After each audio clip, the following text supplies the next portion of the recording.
Bismillahirrahmanirrahim. Alhamdulillah. Wassalatu wassalamu ala rasulillahi amma ba'd. Assalamu алейкум wa rahmatullahi wa barakatuh, құрметті бауырлар. Мынау маған көптеп осы Ражаб айының оразасы туралы, Ражаб айындағы намаздар, ғибадаттар туралы сұрақтар келіп жатыр. Оған кеш жауап беріп жатқанына кешірім сұраймын әлбетте. Бірінші айтпақ болған мәселем ол Ражаб айының оразасы жайлы. Осы мәселені мүмкін біз үшке бөлерміз. Бірінші сол әхліл илм, яғни білім егелерінің сөздерін айтып көрейік. Екіншіден соған кішкентай дәлелдеріне тоқталып өтіп, үшінші қосымша ретінде тоқталып кетейік. Енді Ражаб айының оразасы жайлы айтылған сөздер. Біріншіден 4 мазхаб бірдей бұл сөздерді негізі жоққа шығармайды. Оған дәлел мысалы Маусуатул Куайтия кітабының 95-ші бөлігінде 28-ші бетте былай деп келеді: «Захабал джумхурул фуқаха вал ханафия вал маликия вал шафиия иля истихбаби саумил ашхурил хуруми ва сарах хуруми». Енді осы бір сөздің өзі жеткілікті болар деп ойлаймын. Ханафи, Малики, Шафии мазхабтары джумхур, яғни көпшілік ғұламалар Ражаб айы қосқанда, яғни ашхурул хурум, харам айларында ораза тұтуды мұстахаб деп білген дейді. Маликия, Шафия болса ашхурул хурумның ең абзалын Мухаррам, сонан кейін Ражаб деп айтқан екен. Ханбалилер екіге бөлінгендігін айтады. Көп жартысы Ражаб айын ораза тұтуға дұрыс деп білген, бір жартысында бір кішкентай бір хадистерге сүйеніп оған тыйым салғандығы бар. Одан бөлек басқа мазхабтарды алсақ, Джафария болсын, Зайдия мазхабтары болсын, тіпті имам Шауканидің мазхабы болсын, бұл кісілердің барлығы бір ауыздан бұны қолдайды. Ражаб айында ораза дұрыс деп біледі. Ханафи мазхабындағы дәлел ол Фатауал Хиндия кітабында келеді. Бірінші том 202-ші бетінде келеді. Бұл Ражаб айына ораза тұтуға болады деп айтылатындығы. Екінші, Маликия мазхабында Кифаяту Талиб, яғни бір мысалдан кітаптан келтіріп отырмын. Өткен бірнеше кітаптан да айтуға болар еді, енді уақыттың тарлығынан. Малики мазхабында Кифаяту Талиб деген кітаптың екінші томы 407-ші бетінде келеді. Шафии мазхабында имам Науауидің Әл-Маджму деген кітабы 6-шы том 439-ші беті. Одан бөлек Ибн Хаджар Асқаланидің Фатауа кітабында 2-шы том 53-ші беттен бастап келеді. Тіпті ол кісі осы жерде қатты айтқандығы, Ражаб айының оразасын тек қана надан адам ғана мойындамайды. Оны Ражаб айында ораза тұтуға болмайды деген адамды қазы адам жаза қолдансын деген тіпті сөздері де бар. Ханбали мазхабында ең ірі кітаптардың біреуі, авторитет кітаптарының Әл-Муғни Ибн Қудаманың. Осы кітабында 3-ші том 53-ші бетінде де келеді. Имам Ахмадтың сөзін келтіріп айтады. Дәл осы сөзді тіпті Ханбали мазхабы деп айта берейік. Ибн Таймия өзінің Фатауал Кубра кітабының 2-ші томы 479-ші бетінде айтады.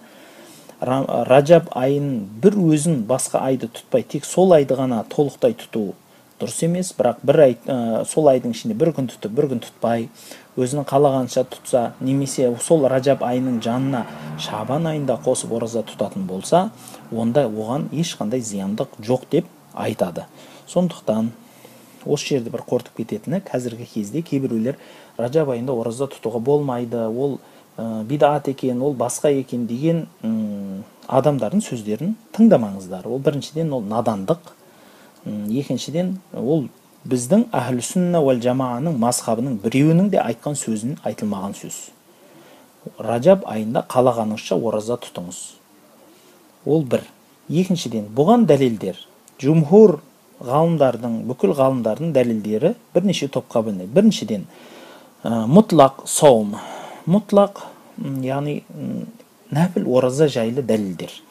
Пайғамбарымыз саллаллаху алейхи ва салламның әсем бір әдемі хадисі бар. Адам баласының әрбір амалы өзі үшін тек қана ораза олай емес, ораза мен үшін деп айтқан пайғамбарымыздың келтірген әдемі Алла тарапынан айтылған сөзі бар.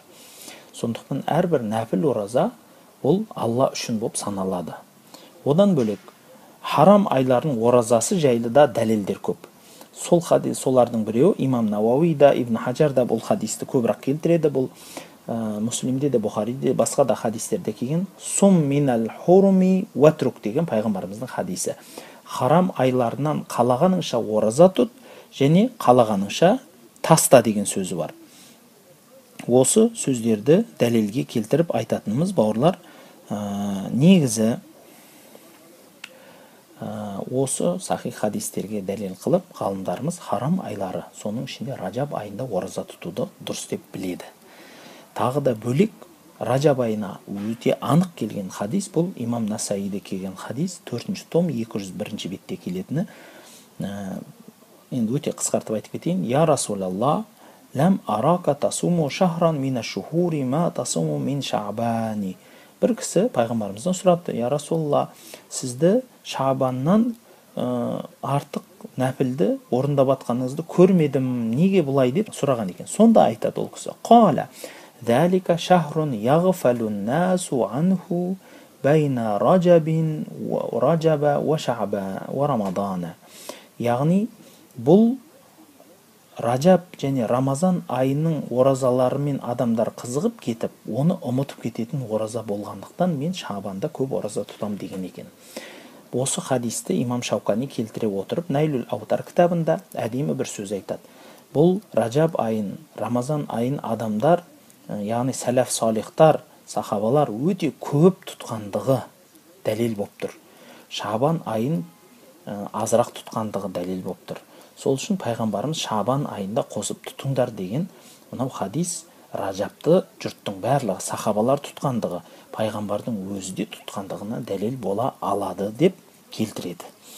Одан бөлек тағы да бір әдемі дәлел ретінде айтып кететініміз, ол фадайлул амал жөнінде, яғни сауап, нәпіл амалдар жөнінде. Бәрімізге белгілі, нәпіл амалдар жасау үшін адамдарға заиф хадистің өзі жетерлі болады. Біздің Ханафи мазхабында мурсал хадистер, мұнқати хадистер, мауқуф болған хадистердің өзі де фадайлул амалға жетеді. Бұл тек Ханафи емес, басқа мазхабтардың бәрінде жетеді.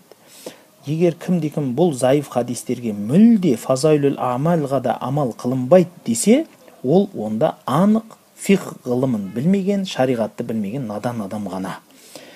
Сол үшін оған дәлел ретінде мен Ибн Хаджар Асқаланидің Фатауа кітабында 2-ші том 86-ші бетіндегі әсем бір сөздерін келтірем. Уасу иля нафааллаху бихи ан хадис. Пайғамбарымыздың мынау хадистерін о кісіден сұрапты. Инна фил джаннати нахран юқалу лаху раджабу мауху ашадду баядан минал лабани ва ахла минал асали ман сама яуман минал раджаби сақаху Аллаху мин далика нахри. Джаннатта Ражаб деген бір дария бар екен, сүттен ақ, балдан, әселден тәтті болады екен. Кім Ражаб айынан бір күн ораза тұтса, Алла тағала сол дариядан о кісіні сусындатады екен деген. Не дейсіз? Немесе тағы да бір хадис бар. Кім бейсенбі, жұма, сенбі күндері ораза тұтатын болатын болса, оған 700 жылдық ғибадат жазылады екен. Кім Ражаб айының бір күнін оразасы тұтатын болса, оған 7 күн ораза тұтқаннан сауабын жазады. 7 жаһаннамның есігі жабылады. 8-ші күн ораза тұтатын болса, 8 жәннаттың оған есігі ашылады. 10 күн тұтатын болса, онда ол кісі бүкіл жаңалдегі жақсылықтың бәрін жинап алған болады деген хадис бар екен. Бұған не дейсіз? Бұл өтірік хадис ба, шын ба деп сұраған екен Ибн Хаджар Асқаланиден. Сонда ол кісі жауап береді. Фаджаба лайсат маудуа бәл даифа. Бұл хадистер өтірік хадис емес, бұлар заиф хадистер. Фатаджузу риваятуха, оны риваят қылу дұрыс.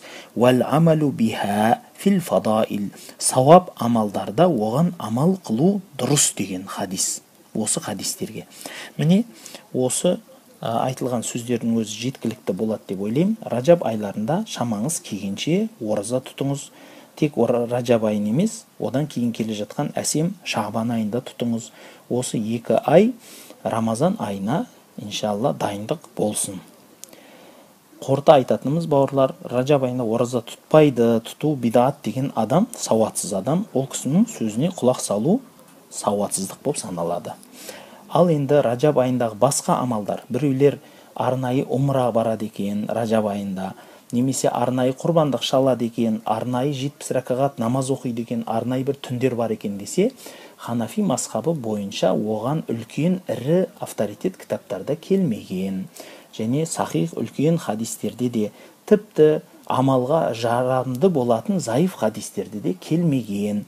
Білім егелері, ірі үлкен ғалымдарымыз бұл түндер бар болғанменен ол түндердегі арнайы намаздарды, арнайы құлшылықтарды дұрыс көрмеген. Тек шамаңыз келгенше көп құлшылық етіңіз, түнгі намаздарыңызды көбейтіңіз, күндіз оразада болыңыз, көбірек Құран оқыңыз, пайғамбарымызға көбірек салауат айтыңыз. Онда тұрған еш нәрсе жоқ. Арнайы ражаб айында ғана умраға бару сауап екен деп олай ойламаңыз. Басқа осы Зүлқада, қаж маусымындағы басқа айларды санамағанда, сол басқа уақыттың барлығында умра қалағанынша умраға баруыңызға болады. Оны тек қана ражабқа деп бекітіп қою дұрыс емес. Одан бөлек құрбандық шалуда сондай, тек қана ражаб айында құрбандық, әдемі құрбандықтар шалынады екен деген бұл қате пікір. Бәлки басқа уақытта да қалағаныңызша нәзір құрбандықтарын шала бересіз. Яғни нәпіл үшін Аллаға атап қалағаныңызша құрбандықтар шала беріңіз. Алла тағала құлшылық ғибадаттарымызды бәрімізді қабыл етсін. Осы ражаб айында жасалған, шабан айында, енді сонымен Рамазан айына осындай бір сағынышпенен кіріп келейік деген ниеттемін. Алла тағала баршамызға саулық, амандығын берсін. Ассаламу алейкум ва рахматуллахи ва баракатух.